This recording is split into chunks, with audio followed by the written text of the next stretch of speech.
नमस्कार, VIP news आप देख रहे हैं। मैं आपके साथ सागर मिश्रा। एमएसपी पर घमासान। एक तरफ इस साल न्यूनतम समर्थन मूल्य यानी कि एमएसपी पर खरीद पुराने सारे रिकॉर्ड तोड़ रही है, तो कई राजनीतिक दलों के द्वारा समर्थित कृषि बिल विरोधी आंदोलन का औचित्य कटघरे में खड़ा हो रहा है। दूसरी तरफ सीमित रूप में हो रही है एमएसपी और फसल विविधीकरण और दूसरी हरित क्रांति का बड़ा उपकरण भी बनने जा रही है। दलहन और तिलहन का बढ़ रहा रकबा और उपज का फायदा तो पिछले कुछ अरसे से दिखने लगा। वहीं धान समेत खरीफ फसलों की एमएसपी बढ़ाने के केंद्र सरकार के फैसले को झारखंड प्रदेश बीजेपी ने स्वागत किया। प्रदेश बीजेपी अध्यक्ष दीपक प्रकाश ने सरकार के इस फैसले को किसानों के हित में बताया है और साथ ही केंद्र की सरकार को किसानों के हित की सरकार बताया। दीपक प्रकाश के मुताबिक इस माध्यम से झारखंड के 25 लाख किसानों को लाभ मिलेगा, लेकिन विपक्ष अभी भी लगातार हमलावर दिखाई दे रहा है।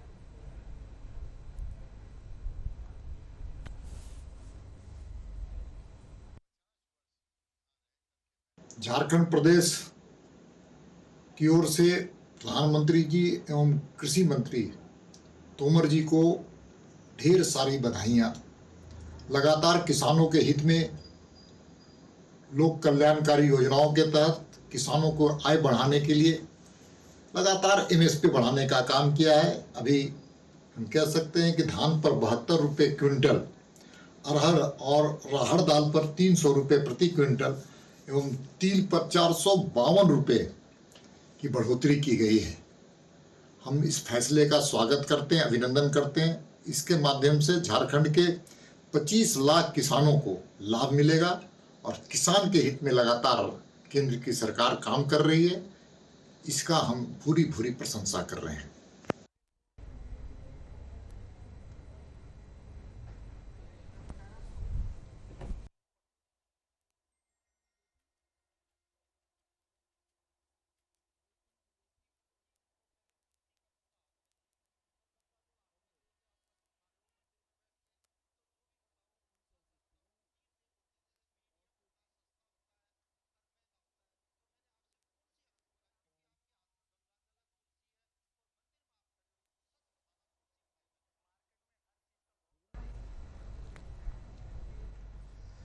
तो चलिए आज के दिन चर्चा करेंगे कि आखिर किसानों को कितना फायदा होगा। जो अन्नदाता खून पसीने से अपने फसलों को उपजाता है, उसको कितनी राहत मिलेगी। सरोज सिंह बीजेपी से, डॉक्टर एम तौसीफ कांग्रेस से आज के दिन लाइव डिबेट में जुड़े हुए हैं। सरोज जी, एम तौसीफ जी, स्वागत है वीआईपी न्यूज में।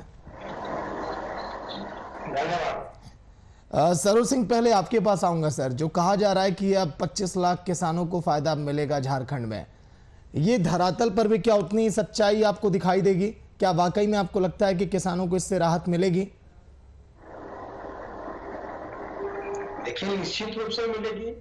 और आज तक जितनी भी केंद्र की योजनाएं हैं, भारतीय जनता पार्टी सरकार की या राज्य की सरकार की जो योजना है, उसका लाभ, सीधा लाभ मिला है।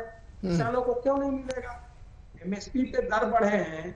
अब झारखंड सरकार धान ही नहीं खरीदेगी तब फिर कहां से लाभ मिलेगा? और धान खरीदेगी तो उसका पैसा ही नहीं देगी तो कहां से लाभ मिलेगा? तो ये तो राज्य सरकार के रिप्रेजेंटेटिव से पूछिए। लेकिन लगातार केंद्र की सरकार जो किसानों के हित में लगातार काम कर रही है, या तो उनके खाते में डायरेक्ट जो है सालाना 6,000 रुपए डालने का हो, चाहे लगातार एमएसपी बढ़ाने का दर बढ़ाने का हो, या धान और समर्थन मूल्य पर जो ये फसल है उसको खरीदने का मामला हो, तो केंद्र सरकार जो है सो जब से 14 से बनी है अभी तक, तो जो पिछले 14 के पहले जो खरीद हुए और आज का जो खरीद हुआ है एमएसपी 3 गुना है। और एमएसपी भी हमको लगता है 1.5 गुना से ज्यादा बढ़ चुका है जो 14 के पहले था। तो केंद्र सरकार की जो लगातार किसानों के हित में केंद्र सरकार के फैसले आ रहे हैं, और किसानों का जो वादा था कि समर्थन मूल्य उनका दुगना करना और लागत का दुगना उनको मूल्य मिले, उस ओर सरकार काम कर रही है। ठीक है डॉक्टर एम तौसीफ, फिर क्या दिक्कत है सर अगर ये कह रहे हैं कि लोगों तक इसका लाभ मिलेगा किसानों को? फिर पहले तो साउंड ऑफ सही करवाइए, साफ उनकी आवाज नहीं आई, फिर भी मैंने कोशिश किया सुनने के लिए। देखिए, ये निश्चित शब्द जो है बहुत अच्छा है, बहुत प्यारा शब्द है, और निश्चित तौर पे लाभ मिलेगा। ये एक क्या उसको मकूला के तौर पे लोग इस्तेमाल करने लगे। निश्चित तौर से लाभ मिलेगा। 2014 में 15 लाख रुपए भी वादा इन्होंने किया था कि मिलेगा। निश्चित तौर पे महंगाई कम होगी, ये भी वादा किया था इन्होंने, वो भी इन्होंने पूरा कर दिया कि महंगाई, पेट्रोल कहाँ था, डीजल कहाँ था और अभी कहाँ चला गया। इन्होंने ये कहा था कि जो किसानों के जो मूल्य दाम है, जो दाम है, उसको डबल हम करेंगे। तो ये अभी तक डबल नहीं कर पाए। और जो ये महंगाई से लोग परेशान है, चाहे वो किसान हो, किसान को सबसे इम्पोर्टेंट जो महत्वपूर्ण चीज होती है पानी, और पानी को चलाने के लिए उसको चाहिए डीजल। आज डीजल का जो दाम है, केंद्र सरकार ये बताए कि यूपीए की गवर्नमेंट में डीजल का दाम कितना था और अभी कितना है। तो उस हिसाब से जब किसान उस डीजल को यूज करता है तो फिर उसको कितना दाम मिलनी चाहिए और कितना नहीं मिलना चाहिए। तो ये लोग केवल सिवाय थोड़ा सा महंगाई चरम सीमा पे कर देंगे और उसमें थोड़ा सा जान देने की कोशिश करेंगे कि इनकी जो नाकामियां हैं उसको छुपाई जाए। ऐसे नहीं चल सकता है। ये 372 रुपए ये जो जोड़ा रहे हैं या बता रहे हैं, इससे काम नहीं चलने वाला है। किसानों का जो मेहनत का, पसीने की जो कमाई होनी चाहिए वो मिलनी चाहिए। वो केंद्र सरकार की जिम्मेदारी बनती है कि उसे उसको जो मेहनत की कमाई है, पसीने की कमाई है, वो मिलनी चाहिए। और जो त्राहिमाम जो लोग हैं इस चीज से, जो ट्रांसपोर्टिंग का जहां तक सवाल है, सारी चीज, सारा कुछ डिपेंडेंट जो है वो तेल पे है, डीजल पे है। तो डीजल की आज स्थिति क्या है वो सरोज भाई बता दीजिए आप ही कि 2014 से पहले डीजल की स्थिति क्या थी, दाम उसकी क्या थी और आज क्या है। ये पूरा सारा कुछ जितना भी है, पूरे विश्व की मैं बात कर रहा हूँ, ना केवल हिंदुस्तान की, कि जो भी चीजें डिपेंड करती हैं वो डीजल पे, ट्रांसपोर्टिंग पे डिपेंड करती हैं। आज हमारा देश जितना डीजल का दाम है उतना ही पेट्रोल का दाम है। और 2014 से पहले आप लोग जो हाई तौबा मचा रहे थे और किसान अगर फायदे में होता मेरे भाई, तो आज पिछले 6 महीने से वो सिंधु बॉर्डर पे और गाजियाबाद के बॉर्डर पे बैठा हुआ नहीं होता। वो किसान है, वो ओरिजिनल किसान है, जो पंजाब में, जो हरियाणा में, जो पश्चिमी उत्तर प्रदेश में, वहीं के मैक्सिमम वहां के लोग हैं। तो वो बेहतर अपने फायदा और नुकसान को समझ करके वो वहां पे बैठे हुए हैं। तो उनके वो आई वाश करना ये बंद कर दे केंद्र सरकार। जो सही डिमांड है किसानों का, उस डिमांड को पूरा करे, लफ्जों से खेलना बंद कर दे, आंकड़ों से खेलना बंद कर दे। ये सब चीज नहीं चलेगी, इसलिए कि वो हकीकत से लोग सब आशना हो चुके हैं। सभी को पता चल चुका है कि भारतीय जनता पार्टी भारतीय जुमला पार्टी बन करके रह गई है 2014। ठीक है डॉक्टर एम तौसीफ, मैं सरोज जी के पास जा रहा हूं। सरोज सिंह जी, सवाल यह है कि देखिए कोई कानूनी संरक्षण तो सर प्राप्त है नहीं एमएसपी को कि किसान इसको माने कि मुझे बहुत आसानी से मिल जाएगा। बिचौलियों की जो भेंट चढ़ जाते हैं किसान, अपनी फसलें इधर उधर बेचने लगते हैं। अगर उनकी फसलें थोड़ी गल जाएं, मौसम की मार अगर उस पर पड़ जाए, तब फिर तो सर कोई जिम्मेदारी नहीं लेता ना सर। फिर किसान क्या करेंगे? देखिए, आपके भी प्रश्न आए हैं और कई सवाल जो है और कुछ बातें उठाए हैं तौफीक भाई भी। एक चीज बताइए कि जरा मुझे हंसी लग रहा है, पहला तो डिबेट धान के समर्थन मूल्य और बढ़ाने और धान किसानों पर था और चला गया डीजल पे। ठीक है, ये कहेंगे उससे जुड़ा हुआ है तो अच्छी बात है, पहले उसी पे जवाब दे दें। पहला नंबर तो कि डीजल जो है वो नहीं सर, मैंने सवाल किया, छोड़िए आप उनकी बातें, छोड़िए आप, मैंने तो आपसे किसानों के पर ही सवाल किया। नहीं, आपके पेट्रोल डीजल छोड़िए ना sir. Saroj ji, petrol diesel मैं पूछ ही नहीं रहा हूँ। मेरी बात सुनिए ना, जब आपका भी सवाल का जवाब देंगे और उनके भी सवाल का जवाब देंगे। मैं आपका सवाल ले लिया हूँ, हाँ। आपके सवाल मेरे ध्यान में है, उसका भी जवाब दूंगा। और उन्होंने जो कहा उस पर तो जरा बोलने दीजिए ना हमको। बोलिए। देखिए, एक तो डीजल जो है, डीजल पेट्रोल के दाम अंतर्राष्ट्रीय बाजार से जुड़े हुए हैं, वो सरकारें नहीं तय करती है।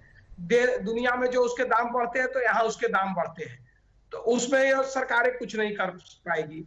रहा सवाल कि ठीक है 14 में जब दर कम रहा होगा, आज 14 में दर बढ़ा है। जब हमारी भी सरकार 14 के बाद आई थी तो उसमें भी कम था, और हमारे ही सरकार में कम था, आज ज्यादा है। फिर हो सकता है कल अंतरराष्ट्रीय बाजार में गिरेगा तो कम हो जाएगा। लेकिन मैं एक बात बता दूं कि अगर केंद्र सरकार, इनका कहना है केंद्र सरकार अगर उस पर 10 रुपए टैक्स ले रही है अगर डीजल पेट्रोल पे, तो क्या राज्य सरकार को टैक्स 10 रुपए नहीं ले रही है? क्या राज्य सरकार कम ले रही है? तो जहां इनकी सरकारें हैं वहां अपना टैक्स को घटा के कुछ राहत तो दे लोगों को जो ये भाषण दे रहे हैं। दूसरा बात एक ये है, जितना ये भी टैक्स तो छोड़ नहीं रहे हैं तो इनको तो राहत देना चाहिए और तब केंद्र को गाली देना चाहिए। दूसरी बात कि कह रहे कि किसानों को मिलेगा, अरे किसानों को आपके 14 के पहले जितने, मैं अभी तो आप हमको पता नहीं था कि इस पे डिबेट है, तो मैं आपको डाटा लेके बताता कि 14 के पहले एमएसपी पर कितना खरीद हुआ है और आज एमएसपी पर कितने फसल खरीद हुए हैं।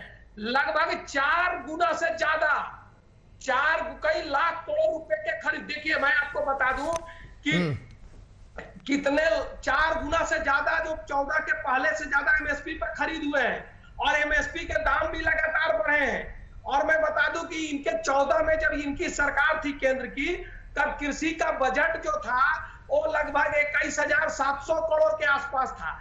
आज कृषि का बजट 1,24,000 करोड़ रुपया है। 1,24,000 करोड़ रुपया आज कृषि का बजट है। माने कितना आप सोच सकते हैं। ये लोग बात करते हैं कृषि पर, जब इनके समय में 21,000 करोड़ का केंद्र का बजट, आज केंद्र का बजट 1,24,000 करोड़ का है। और ये बात कर रहे हैं कि किसानों के हित में ये काम हम नहीं काम कर रहे हैं। और दूसरी बात एक बता दें कि राज्य सरकार में जो किसानों को 5,000 रुपए एकड़ मिलता था, किसानों को प्रत्येक एकड़ 5,000 रुपए, 5 एकड़ पर 25,000 रुपया जो झारखंड सरकार दे रही थी, उसको आते ही इन्होंने बंद कर दिया, सीधे बंद कर दिया। जो किसानों के खाते में पैसे जा रहे थे, इन्होंने चुनाव के पहले वादा किया कि हम 2 लाख रुपए ऋण माफ करेंगे, अब कह रहे हैं कि 50,000 रुपए करेंगे। उसमें भी मात्र 1.5 की 2 लाख किसानों का कुछ इन्होंने माफ किया है। तो वादा खिलाफी ये कर रहे हैं, आरोप हम पर लगा रहे हैं और भाषण दे रहे हैं यहाँ बैठ के कि केंद्र सरकार जुमलेबाज है। अगर केंद्र सरकार जुमलेबाज रहती तो ये 15 लाख रुपए तो ये लोग 14 से चिल्ला रहे हैं। और तौसीफ जी तो जवाब दे रहे हैं। सरोज जी, तौसीफ जी आपकी बातें सुन लिया। मेरी बात सुनिए ना आप तो। अब 2000 में प्रचंड बहुमत से 300 सीटों से लोगों ने जनता ने बिठाया। तो ये लोकतंत्र में विश्वास नहीं करते हैं क्या? अगर जुमलेबाजी रहती तो 19 में 3, ये तो 14 से चिल्ला रहे हैं जुमलेबाज। और 302 सीट से और प्रचंड बहुमत से भाजपा को लोगों ने बैठा दिया। ये चिल्लाते रहे, इनको काम करना नहीं है, इनको भाषण देना है। ठीक है तौसीफ जी।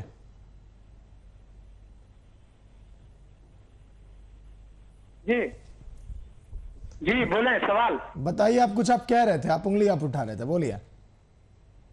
नहीं, देखिए जनहित के जो मुद्दे हैं उन सारे मुद्दे पे भारतीय जनता पार्टी की केंद्र सरकार वो विफल है। ये सच्चाई है। बहुत ये गंभीर इशू है। ये कोई भाषणबाजी और डिबेट केवल करके अपनी बातों को और उसको तोड़ मरोड़ करके बता करके समझा करके निकलने से काम नहीं चलेगा। ये इशू है इस देश में। इशू ये सभी के लिए, मेरे लिए भी है, सरोज भाई के लिए भी, आपके लिए, सभी के लिए। क्या महंगाई इशू है या नहीं है? ये समस्या है या नहीं है? उस महंगाई से मैं आऊंगा, आपका जो डिबेट का मुद्दा है उस पर भी मैं आऊंगा। उससे आप भाग नहीं सकते हैं। ये बताएं कि 6 महीने में 47 बार डीजल और पेट्रोल का दाम बढ़ा है या नहीं बढ़ा? इंटरनेशनल क्रूड की जो ये बात कर रहे हैं, इंटरनेशनल मार्केट अभी का क्या है? अभी का क्या है? आपके रुपए की और डॉलर की स्थिति क्या है? आप इसको जरा सा डिफाइन करें और समझने की कोशिश करें। 2014 के जो पोजीशन थे उस वक्त भी अगर थोड़ा सा इंटरनेशनल मार्केट थोड़ा सा भी बढ़ता था, उसके बाद भी डॉक्टर मनमोहन सिंह ने अपने काबिलियत के ऊपर उसको कंट्रोल करने की कोशिश करते थे। आज तो ये हालत है कि इंटरनेशनल मार्केट थोड़ा बढ़े, ज्यादा बढ़े, कम बढ़े, नहीं बढ़े, फिर भी इनके 47 बार दाम बढ़े। इससे क्या समझा जाए? देखिए, भारतीय जनता निसंदेह आपने बहुत अच्छी बात कही कि वाकई यहाँ के लोगों ने आपको वोट दिया और केंद्र में सरकार बनी है, इसमें कहीं कोई शक नहीं है। लोकतंत्र पे विश्वास है, लोकतंत्र को लोगों ने अपने माथे पे बैठाया है, इसमें कहीं कोई संदेह नहीं। लेकिन जिस वादे के साथ आप आए थे, ये आप बताइए कि क्या नौजवानों को राहत मिली, क्या नौजवानों को नौकरियां मिली, क्या यहाँ के आम जनता को महंगाई से निजात मिली, क्या यहाँ के लोगों को, यहाँ के किसानों को, जो किसानों के लिए आपने तो 1,24,000 शायद आपने थोड़ा बता दिया कि अभी ये हमारा बजट है कृषि का।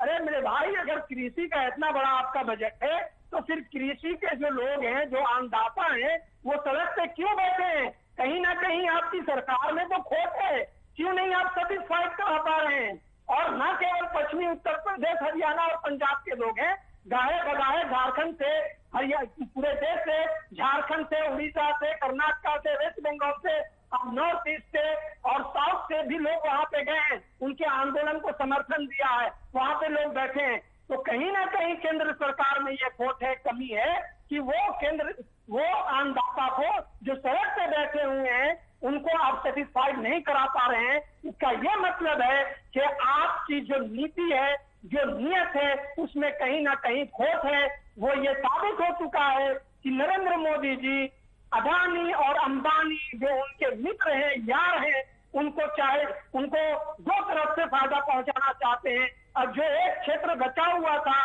वो किसान का जो कृषि क्षेत्र था, उससे भी उनको फायदा पहुंचाना चाहते हैं। अभी तक तो पेट्रोल और डीजल से फायदा पहुंचा ही रहे थे और ऊर्जा से फायदा पहुंचा रहे थे। अब जो बचा कुचा हुआ था एक क्षेत्र, गरीब मजदूर किसान जो थे, जिनके लिए वो क्षेत्र बचा हुआ था, उसको भी आप लोग नहीं छोड़ रहे हैं। तो आपको बैठाया इसलिए था कि आप बेहतर विकल्प के तौर पे आएंगे, लेकिन बेहतर विकल्प आप नहीं बन सके, बल्कि विनाश की ओर देश को ले गए। आर्थिक स्थिति यह है कि माइनस में हम चल रहे हैं।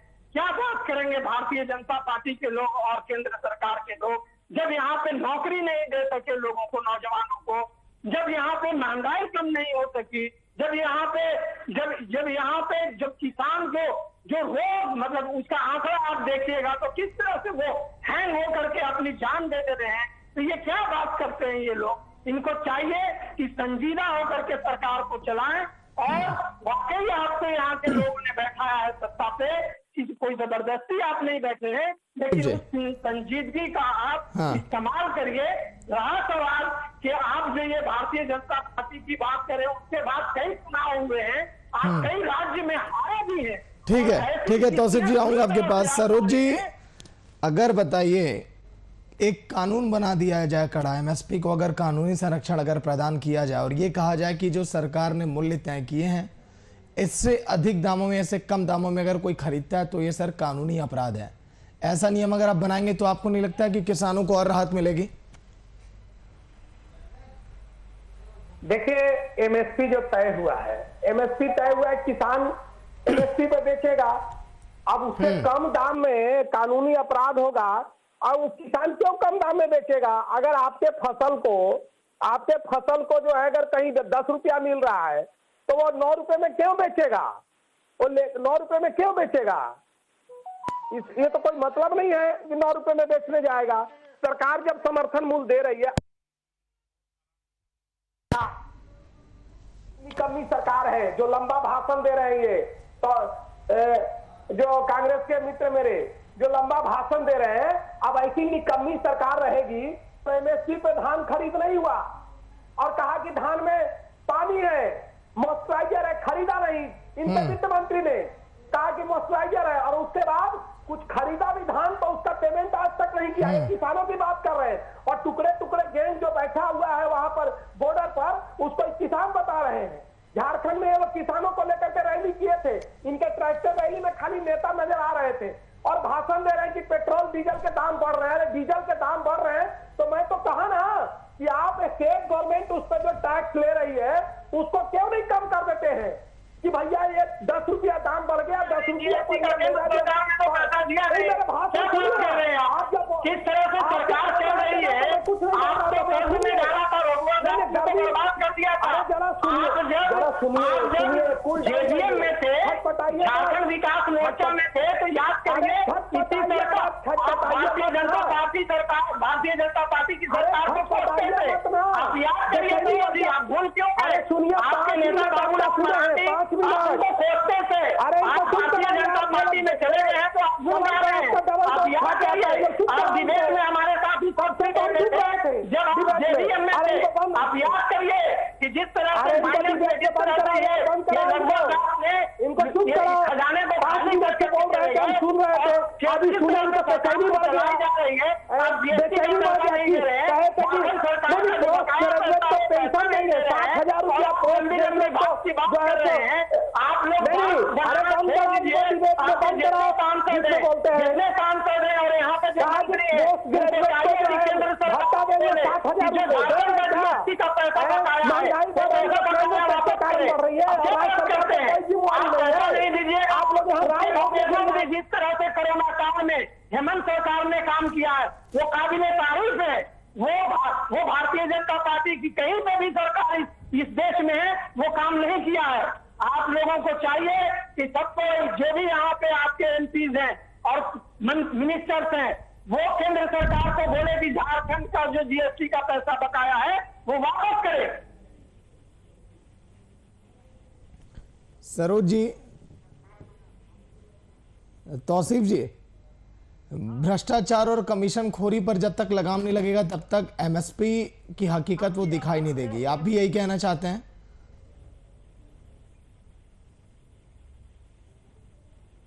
हेलो, हाँ बोलिए तौसीफ जी, आवाज आ रही है? नहीं बताएं, सवाल क्या था आपका? तौसीफ जी, ये मैं कह रहा हूं कि भ्रष्टाचार और कमीशन खोरी पर अगर लगाम लगाया जाए राज्यों में तो आपको नहीं लगता कि किसानों को थोड़ी और मदद मिलेगी एमएसपी से? अरे भ्रष्टाचार तो भारतीय जनता पार्टी के फैलाए हुए हैं भाई साहब। अब बात करें इंटरनेशनल क्रूड ऑयल की क्या कीमत है और अभी क्या कीमत है, वहां बढ़े या नहीं बढ़े? यहाँ 6 महीने में 47 बार इन लोगों ने अडानी और अंबानी के लिए बढ़ाया। इस तरह से भ्रष्टाचार करे या डायरेक्ट भ्रष्टाचार करे, भ्रष्टाचार में भारतीय जनता पार्टी की नरेंद्र मोदी की सरकार युक्त है। इसको दबाएंगे तो हर बड़े आवाज में भारतीय जनता पार्टी के खिलाफ और केंद्र सरकार के खिलाफ लोग आवाज उठाए पूरे देश में। क्या बात करेंगे? इस तरह जिस तरह से एनर्जी के माध्यम से इन लोगों ने अडानी को फायदा पहुंचाया है। अब जो एक क्षेत्र बचा हुआ था उस क्षेत्र को भी इन्होंने, कृषि के क्षेत्र को नहीं छोड़ा। भारतीय जनता पार्टी और केंद्र सरकार से भ्रष्टाचार में लिप्त है। क्या बात ये लोग करेंगे? बोले थे किसानों को, अरे बंद करा दिया डिबेट में, इनको बोला बंद करा बीच में। जीएसटी का पैसा भाषण देते हैं, किसानों भत्ता दे रहे थे, पोस्ट ग्रेजुएट को भत्ता देंगे, 7,000 दे दिया क्या? 2 लाख रुपए तक ऋण माफ करेंगे, माफ कर दिए ऋण। अरे बालू कोयला और पत्थर बेचो, पोस्टिंग करवाते रहिए, बालू पत्थर कोयला बेचते रहिए, यही काम है झारखंड का। इस बार चुनाव होगा ना तो झारखंड में भी सफाया हो जाएगा। बालू पत्थर कोयला बेचिए और पोस्टिंग कराइए। ये आप लोग के पास का नहीं है सरकार चलाना, समझे ना? भाषण दे रहे बैठ के। तौसीफ जी, सरोज जी, सर ये चुनावी मंच नहीं है सर कि कांग्रेस और बीजेपी में मैं यहाँ पर लड़ाई करवा रहा हूँ एक मंच पर वोट बटोरने के लिए। सर हम एमएसपी पर बात कर रहे हैं कि कैसे किसानों तक इसका लाभ पहुंचेगा। हमने कमीशन खोरी और भ्रष्टाचार पर बात किया, सर बातें कहां तक पहुंच गई? सुनिए, आप एक बताइए सागर जी, आप बताइए कि बीच में कौन बोला? बीच में कौन बोला? क्या वैसे लाते हो डबल डोज च्यवनप्राश का लेने वाले लोगों को? सरकारों ने काम नहीं किया है। क्या डबल डोज च्यवनप्राश के खा के आते हैं लोग, दूसरे को नहीं बोलने देते हैं डिबेट में। ऐसे लोगों के साथ डिबेट में मत बैठाओ। बालू कोयला लोहा बेचने वाला लोग आकर के यहाँ पर। सरोज जी, ये हम तय कर लेंगे सर, ये हम तय कर लेंगे डिबेट में किसे बैठाना है किसे नहीं। हम कमीशन खोरी और भ्रष्टाचार की बात कर रहे हैं ना सर। तो हम तो सुन रहे हो, सुन क्यों नहीं रहे? शांत तो कराइए ना। सबको बोलने का मौका दिया जा रहा है ना सरोज जी, बारी बारी सभी लोग बोलिए। जनता क्या समझेगी, जनता क्या समझेगी हम क्या डिबेट कर रहे हैं? सागर जी 1 मिनट हमको बताइए। सागर जी आप हमारा एक बात बता दीजिए, हम चुप हो जाएंगे। आप मेरी बात एक सुन लीजिए, बोलिए। आप ही बताइए कि बीच में कौन बोला? 5 मिनट तक वो नॉन स्टॉप बोले। अच्छा मुद्दे पर आ जाएं। हम अपना जवाब सरोज जी बीच में अब मुद्दे पर आ जाए कहिए तो आप लोग, नहीं तो डिबेट ही बंद कर देते हैं। मुद्दे पर वो बात कर रहे हैं, हम तो मुद्दे पर